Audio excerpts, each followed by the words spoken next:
Hello friends, welcome to auto I S academy YouTube channel और Indian polity की आज हमारी नेक्स्ट क्वेश्चन सीरीज़ में आपका बहुत बहुत स्वागत है।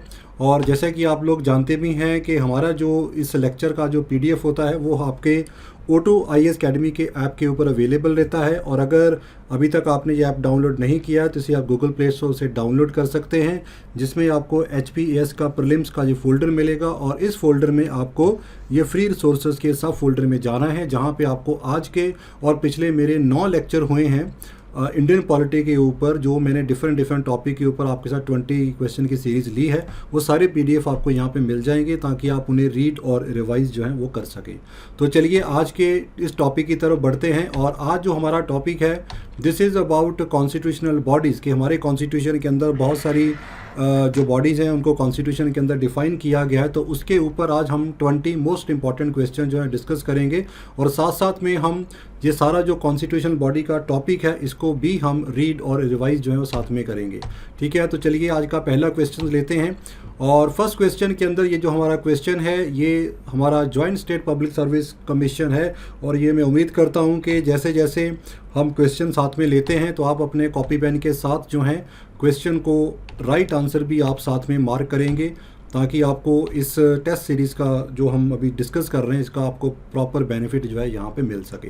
सो चलिए हमारे पास जो पहला स्टेटमेंट आ जाता है कि भाई जो joint state public service commission है ये एक कॉन्स्टिट्यूशनल बॉडी है।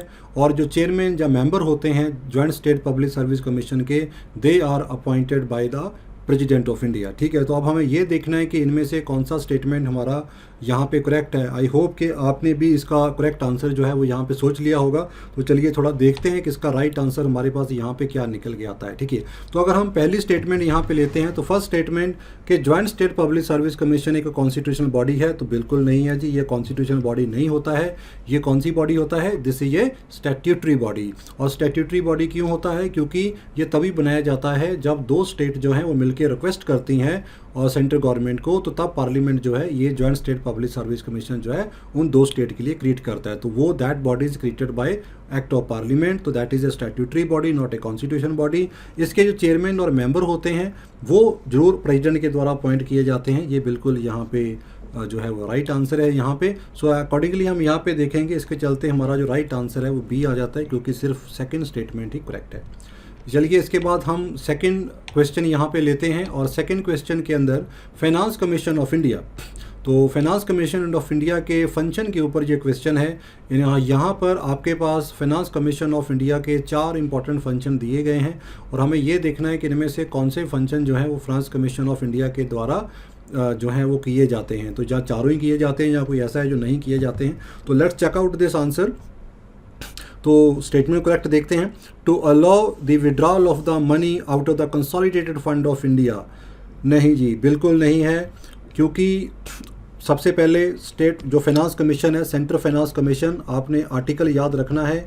आर्टिकल 280 के नीचे ये फाइनेंस कमीशन को डिफाइन किया जाता है। ठीक है, दूसरी चीज़ आ जाती है कि जो CFI से मनी निकाला जाता है वो फाइनेंस कमीशन के द्वारा नहीं निकाला जाता परमिशन के साथ। This is done by the parliament. Parliament में वोट ऑन काउंट पास करके ये मनी निकाला जाता है। स्टेटमेंट हमारा करेक्ट नहीं है। To allocate between the state the share of the proceed of taxes, बिल्कुल जो भी शेयर डिस्ट्रीब्यूशन होता है उसकी रिकमेंडेशन फाइनेंस कमीशन करता है। स्टेटमेंट करेक्ट है। ग्रांटेड नेट स्टेट को कितना देना है इसकी रिकमेंडेशन भी देता है, ये भी यहाँ पे करेक्ट है। और अगर सेंट्रल गवर्नमेंट को और स्टेट गवर्नमेंट को कितना बजटरी प्रोविजन देना है फॉर वेरियस एक्सपेंडिचर, ये भी डिटरमाइन करता है और रिपोर्ट करता है। बिल्कुल नहीं जी, that is the part of the parliament the state legislature. तो ये स्टेटमेंट यहाँ पे इनकरेक्ट हो जाती है। तो हमारे पास 2 स्टेटमेंट जो है वो करेक्ट बचती हैं, statement number 2 and statement number 3, जिसके नीचे हमारे पास राइट आंसर क्या निकल के आ जाता है? B यहाँ पे। इसके बाद हमारे पास थर्ड क्वेश्चन आता है, which of the following are constitutional bodies. तो हमारे पास कुछ यहाँ पे बॉडीज़ जो हैं वो यहाँ पे दे रखी हैं, 5 बॉडी हैं। तो हमें ये देखना है कि इनमें से कौन सी कॉन्स्टिट्यूशनल बॉडी है और कौन सी कॉन्स्टिट्यूशनल बॉडी जो है वो नहीं है यहाँ पे। ठीक है, तो देखिए पहला नेशनल कमीशन फॉर वुमेन, बिल्कुल नहीं जी, ये एक स्टैट्यूटरी बॉडी है। नेशनल कमीशन फॉर मिनॉरिटी, बिल्कुल ये भी कॉन्स्टिट्यूशन बॉडी नहीं है, स्टैट्यूटरी बॉडी है, made in 1992। National commission for backward classes, ये बिल्कुल हमारा जो है कॉन्स्टिट्यूशनल बॉडी है। National commission for protection of child right, this is again not a constitutional body. And national commission for schedule caste, this is a constitutional body. तो इस question के according दो ही बॉडी जो है जो कॉन्स्टिट्यूशन के category में आती हैं, दैट इज 3 and 5, जिसके चलते हमारा राइट आंसर भी वो बी साथ में हो रहा है। इसके बाद हमारा क्वेश्चन नंबर 4 यहाँ पे आता है। क्वेश्चन नंबर 4 जो है, this is basically ask about the advocate general of the state. तो एडवोकेट जनरल ऑफ स्टेट के रिगार्डिंग हमारे पास यहाँ पे 3 स्टेटमेंट जो हैं वो दे रखी हैं, and let's check it out कि इनमें से कौन सा स्टेटमेंट जो है करेक्ट है या इनकरेक्ट है। ही enjoy all the privileges and immunity that are available to member of state legislature, बिल्कुल ठीक है जी, क्योंकि एडवोकेट जनरल जो होता है वो स्टेट लेजिस्लेचर में पार्टिसिपेशन कर सकता है, प्रोसीडिंग में पार्टिसिपेशन कर सकता है। अगर कोई कमेटी है लेजिस्लेचर की उसका मेंबर बन सकता है, लेकिन वो वोट नहीं कर सकता, राइट टू वोट उसके पास नहीं होता। स्टेटमेंट हमारा यहाँ पे ठीक है। He has right to speak and take part in the proceeding of both the houses of the legislature, ये स्टेटमेंट भी हमारा ठीक है, अभी मैंने इसको भी हमने एक्सप्लेन किया है। He receive the remuneration as fix by the constitution, तो ये वाला स्टेटमेंट जो है ये हमारा गलत है, क्योंकि जो भी रिम्यूनरेशन एडवोकेट जनरल को दिया जाता है that is determined by the governor. तो इसके कारण हमारा जो राइट स्टेटमेंट है दैट इज़ 1 and 2 ओनली, तो आंसर हमारा बी आ जाता है। इसके बाद हमारे पास आता है जी question number 5 here, which of the following commission और committee has recommended for the formation of the post of a special officer for linguistic minority. ठीक है जी, तो यहाँ पे हमारे पास 4 ऑप्शन दी गई हैं, वी हैव टू चूज़ के राइट आंसर क्या है। यहाँ पे देखिए ये जो पोस्ट थी हमारे लिंग्विस्टिक ऑफिसर के लिए, ये हमारे ओरिजिनल कॉन्स्टिट्यूशन में नहीं थी, बाद में आर्टिकल 350A के नीचे इसको क्रिएट किया गया था, और ये क्रिएट किया गया था on the recommendation of state reorganisation commission, जिसको जस्टिस फजल अली ने हेड किया था, और इन्हीं के रिकमेंडेशन के ऊपर ही जो स्टेट्स थी उनको रीऑर्गेनाइजेशन किया था लैंग्वेज के बेसिस के ऊपर। The first state was the state of the Andhra Pradesh, और उसके बाद बॉम्बे को बाइफिकेट किया गया 1960 में into Maharashtra and Gujarat and so on. So this all, ताकि अगर किसी स्टेट को बाइफिकेट भी किया जाए तो वहाँ पे अगर कोई मिनॉरिटी लैंग्वेज की, अगर कोई मिनॉरिटी पॉपुलेशन है स्पीकिंग सम पर्टिकुलर लैंग्वेज, तो उनके राइट्स को प्रोटेक्ट करने के लिए ये कमीशन की रिकमेंडेशन के ऊपर ही ये पोस्ट को क्रिएट किया गया था, and this is a constitutional post. तो इसके चलते हमारा राइट आंसर सी है। इसके बाद क्वेश्चन नंबर आ जाता है 6 हेयर। तो 6 क्वेश्चन के अंदर भी यहाँ पे अटॉर्नी जनरल ऑफ इंडिया के ऊपर जो है ये क्वेश्चन यहाँ पे लिया गया है, और 2 स्टेटमेंट यहाँ पे दे रखी हैं।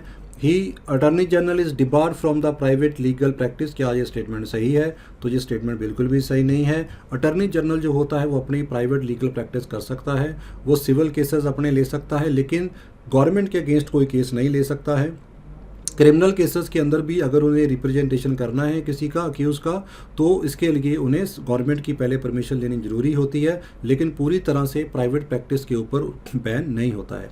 Attorney general of India enjoy all the privileges and immunity that are available to member of parliament, that statement is correct, क्योंकि अटॉर्नी जनरल भी पार्लियामेंट के किसी भी हाउस में प्रोसीडिंग में पार्टिसिपेशन कर सकता है, स्पीक कर सकता है, कमेटी का पार्ट बन सकता है, लेकिन वोट नहीं कर सकता। तो यहाँ पे हमारा सेकंड स्टेटमेंट जो है वो करेक्ट आ जाता है, जिसके चलते right answer is be here. इसके बाद क्वेश्चन नंबर 7 आ जाता है कि इनमें से there are certain bodies are given.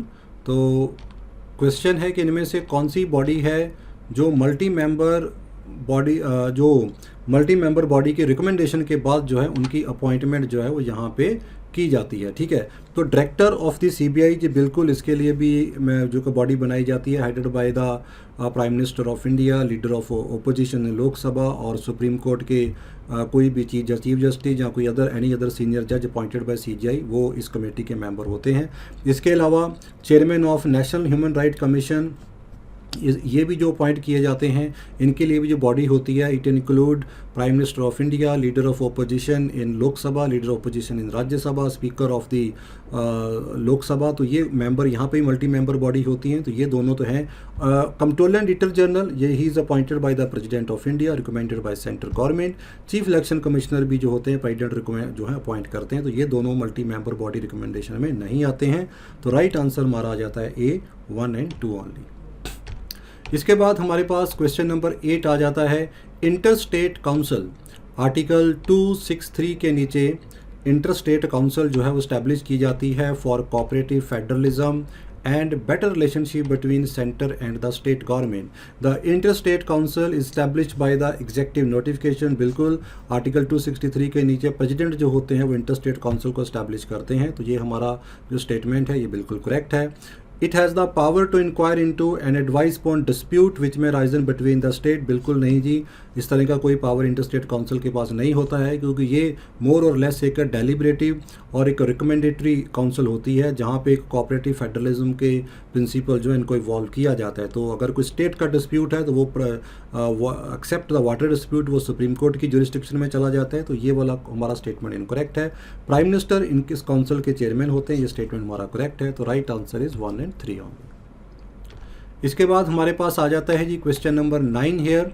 तो जो हमारा 9 क्वेश्चन है, यहाँ पर हमारे पास 2 स्टेटमेंट जो है वो यहाँ पे दे रखी हैं। Let's check out the correct and incorrect part of this statement here. 65th constitution amendment जो थी, it provided for establishment of high level multi member national commission for ST and ST, ये बिल्कुल ठीक है। और 89th अमेंडमेंट के नीचे जो national commission for schedule caste और जो शेड्यूल ट्राइब थे इनको बाइफरकेट कर दिया गया था, अलग अलग कर दिया गया था, सेपरेट बना दिया गया था। ये स्टेटमेंट भी हमारा करेक्ट है, जिसके चलते हमारा राइट आंसर जो है वो C आ जाता है। After that come the question number 10 here. This question is based on the Committee on Public Undertaking, or which is one of the very important and major committee of the Parliament, along with the Committee of Estimate Committee and Public Account Committee, और तीसरी ये committee on public undertaking होती है। तो इसके ऊपर question पूछा गया है, तो कौन सा स्टेटमेंट करेक्ट है या नहीं है। देखिए, इट कंसिस्टेड ऑफ 30 मेंबर, तो ये स्टेटमेंट तो यहाँ पे बिल्कुल गलत है, क्योंकि इस कमेटी के अंदर टोटल 22 मेंबर होते हैं, जिनमें से 15 मेंबर लोकसभा के और 7 मेंबर राज्यसभा से आते हैं। दूसरा fact, public committee on public undertaking ये 1964 में बनाई गई थी after the recommendation of Krishna Menon committee. तो ये कमेटी बनाई गई थी। इसका चेयरमैन लोकसभा से आता है, क्योंकि जो भी इसका चेयरमैन नॉमिनेट किया जाता है वो लोकसभा का स्पीकर करता है। स्टेटमेंट हमारा ठीक है। और इनका मेन काम होता है कि जो भी पब्लिक अंडरटेकिंग जो हमारी गवर्नमेंट कंपनीज होती हैं उनकी इकॉनमी और फाइनेंशियल एफिशिएंसी की जो भी रिपोर्ट कैग के द्वारा तैयार की जाती है उनको स्क्रूटिनाइज करना। तो जिसके चलते हम देखेंगे ये दोनों स्टेटमेंट 2 and 3 करेक्ट है। तो जिसके चलते हमारा राइट आंसर यहाँ पे ए आ जाता है। इसके बाद आ जाता है ये हमारा question number 11 here. Centre interstate relation को लेके ये क्वेश्चन यहाँ पे पूछा गया है। 2 स्टेटमेंट है यहाँ पे, and let's check it out the right answer of this question. Article 262 provide for adjudication of interstate water dispute, ये बिल्कुल, ये हमारा स्टेटमेंट बिल्कुल ठीक है कि अगर रिवर वाटर डिस्प्यूट है तो उसके लिए इंटरस्टेट रिवर जो वाटर डिस्प्यूट एक्ट है 1957, उसके नीचे parliament has the power to make some authority और body to sort out this dispute there, और इसलिए ये हमारा ठीक है। और 263 के नीचे इंटरस्टेट काउंसिल प्रेसिडेंट के द्वारा बनाई जाती है for the coordination between state. तो ये स्टेटमेंट भी हमारा करेक्ट है, जिसके चलते हमारा राइट आंसर C आ जाता है। After that come the question number 12 hair.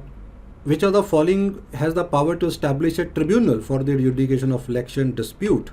तो यहाँ पे हमारे पास अगर कोई इलेक्शन डिस्प्यूट है उसको शॉर्ट आउट करना है, तो इसके लिए कौन इनमें से कोई बॉडी जो है वो यहाँ पे बना सकता है। तो हमारे पास राइट आंसर यहाँ पे आ जाता है पार्लियामेंट एंड स्टेट लेजिस्लेचर, दोनों के पास ही पावर है कि they can create a one particular tribunal और body to particular look after the election dispute. तो ये दोनों पावर इनके पास हैं, जिसके चलते हमारे पास राइट आंसर 1 and 3 यहाँ पे आ जाता है। लेकिन अभी तक इस तरह का कोई भी ट्रिब्यूनल या बॉडी कंट्री में क्रिएट नहीं किया गया है। इसके बाद हमारे पास आ जाता है question number 13 here. Public service commission के रिगार्डिंग ये क्वेश्चन यहाँ पे पूछा गया है। तो यहाँ पे हमें देखना है कि इनमें से कौन सी स्टेटमेंट हमारे पास यहाँ पे करेक्ट जो है वो यहाँ पे आ जाती है। तो देखिए, पहला स्टेटमेंट है chairman and member of the state public service commission can be remove by the president of India only, ये बिल्कुल ठीक है जी, स्टेटमेंट करेक्ट है। Chairman and member of the joint state public service commission are appointed by the governor of the concern state, बिल्कुल नहीं जी, they are appointed by the president of India, जो स्टेटमेंट हमारा इनकरेक्ट हो जाता है। UPSC can serve the need of a state on the request of state governor without the approval of president, no, approval जरूरी होती है। तो जिसके चलते हम यहाँ पे देखेंगे कि हमारे पास जो राइट आंसर है वो A आता है, क्योंकि ये only this statement is correct here. इसके बाद क्वेश्चन नंबर 14, ट्रिब्यूनल के ऊपर, जैसे बहुत सारे ट्रिब्यूनल हमारे कंट्री में काम करते हैं, central administration tribunal regarding service condition के लिए, तो ट्रिब्यूनल जो होते हैं वो पार्लियामेंट भी क्रिएट करता है और स्टेट लेजिस्लेचर भी क्रिएट कर सकता है। आर्टिकल 323A और B ट्रिब्यूनल के रिगार्डिंग हमारे कॉन्स्टिट्यूशन में इसको डिफाइन करते हैं। तो अब यहाँ पे हम देखेंगे कि इन स्टेटमेंट के अकॉर्डिंग हमारा यहाँ पे करेक्ट आंसर यहाँ पे क्या आता है। स्वर्ण Singh committee recommended adding constitutional provision regarding tribunal, बिल्कुल ठीक है जी। 42nd अमेंडमेंट के नीचे जो था ये आर्टिकल 23A और B क्रिएट किए गए थे for creating tribunal for various service condition in the country, बिल्कुल ठीक है। It is an administrative body establish for the purpose of discharging quasi judicial duty, ये भी बिल्कुल ठीक है, जिसके अंदर सर्विस कंडीशन के रिगार्डिंग जो भी केसेस या कंप्लेंट होती है उनको शॉर्ट आउट किया जाता है। तो यहाँ पे आप देख सकते हैं कि इसका राइट आंसर हमारे पास C आ जाता है। इसके बाद हमारे पास आता है question number 15, which of the following are constitutional post, तो इनमें से कौन सी पोस्ट है जो कॉन्स्टिट्यूशनल यहाँ पे पोस्ट आ जाती है, तो लेट्स चेक इट आउट। तो यहाँ पे हम देख सकते हैं सोलिसिटर जनरल ऑफ इंडिया, बिल्कुल नहीं जी। सोलिसिटर जनरल ऑफ इंडिया जो होता है ही और she is appointed by the government of India के द्वारा इनको अपॉइंट किया जाता है और ही और she assist the attorney general of India in the legal matter, उनको असिस्ट करते हैं, तो ये कॉन्स्टिट्यूशनल पोस्ट नहीं है। Special officer for linguistic minority, बिल्कुल आर्टिकल 350A के नीचे ये एक कॉन्स्टिट्यूशनल पोस्ट है। Attorney general of India article 76 के नीचे ये भी एक जो है हमारी कॉन्स्टिट्यूशनल पोस्ट आ जाती है, तो जिसके चलते हमारा राइट आंसर क्या है 2 and 3 ओनली। इसके बाद क्वेश्चन नंबर 16 आ जाता है, this is regarding the office of the advocate general of the state. तो यहाँ पर अगेन वी गॉट 3 स्टेटमेंट जो है वो हमारी यहाँ पे दी हुई हैं। He is appointed by the governor but can be remove by the president. No, जो एडवोकेट जनरल ऑफ स्टेट होता है वो गवर्नर के द्वारा ही अपॉइंट किया जाता है, प्रेसिडेंट के द्वारा नहीं रिमूव किया जाता, गवर्नर कभी भी उनको रिमूव कर सकता है। His tenure is not fixed in the constitution, बिल्कुल ठीक है, it is on the pleasure of the governor, ठीक है। तो इसके बाद his remuneration is determined parliament, ये नहीं, ये स्टेटमेंट भी इनकरेक्ट है, डिटरमाइंड बाय द गवर्नर यहाँ पे। तो यहाँ पे हम देखेंगे कौन सी स्टेटमेंट यहाँ पे पूछी गई है इनकरेक्ट है, तो ये पहले वाला स्टेटमेंट भी इनकरेक्ट है, थर्ड भी इनकरेक्ट है, तो हमारा आंसर जो है वो यहाँ पे C आ जाएगा, that is 1 and 3 only. After that come the question number 17 here, scheduled area. अगर किसी एरिया को शेड्यूल्ड एरिया डिक्लेयर करना है, define under 5th schedule of the constitution, जहाँ उसका एरिया कम या ज़्यादा करना है, तो ये पावर किसके पास है। सो इनमें से 4 मेजर पावर यहाँ इंस्टीट्यूशन दिए हुए हैं, तो this power is with the president of India only. President of India scheduled area का जो ऐसे डिक्लेयर करते हैं, जो एरिया उनका डिक्रीज या इंक्रीज करना है, तो वो भी प्रेसिडेंट ऑफ इंडिया के द्वारा किया जाता है।